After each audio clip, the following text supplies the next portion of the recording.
Aujourd'hui, j'ai à cœur de vous partager une image que Dieu m'a confiée sur comment prier en cette période de confinement. Voilà, j'étais justement en train de prier et Dieu m'a dit de prendre quelque chose en main, un objet de musculation, une haltère, et de pouvoir l'utiliser pendant la prière. Alors j'étais assez étonné, mais vous allez voir, Dieu parle tantôt d'une manière, tantôt d'une autre. Et donc j'aimerais vous laisser trois directions dans la prière. La première, c'est de demander au Seigneur qu'il affermisse votre foi, qu'il affermisse votre service, qu'il affermisse votre ministère. Oui, que pendant cette période de confinement, vous puissiez être affermis à tous les niveaux, afin qu'en sortant de ce confinement, vous soyez prêts à l'œuvre, prêts à de bonnes œuvres, prêts à le servir dans ce qu'il vous appelle.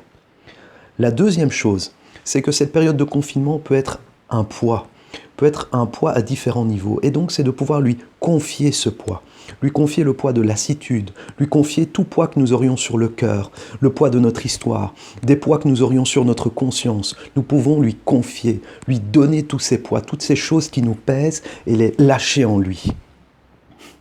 Un dernier aspect, c'est lui demander que le poids de sa gloire, le poids de qui il est, se révèle au milieu de nous. Que son règne vienne, que sa volonté se fasse sur la terre comme au ciel, que son nom soit sanctifié, tout simplement qu'il vienne se glorifier au milieu de nous, se manifester dans nos vies, dans nos familles, sur la terre, tout simplement. Donc voilà, trois choses rapides. Une première, qu'il fortifie notre foi et notre service en lui, notre identité et notre mission pour lui, qu'elle soit fortifiée. Deuxièmement, que tout poids qui nous accable lui soit confié en lui. Et dernière chose, que sa gloire soit manifeste au milieu de nous. Car la gloire, c'est le kabots, le poids de Dieu.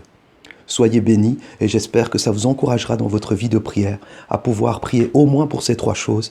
La liste n'est pas finie, mais voilà, trois éléments dont Dieu m'a parlé à moi personnellement, que je voulais vous partager et vous encourager dans votre vie de prière. Vous saurez que tous les jours peuvent se ressembler, mais Dieu reste là, présent au milieu de nous. Soyez bénis et demeurez en lui, car lui demeure en nous.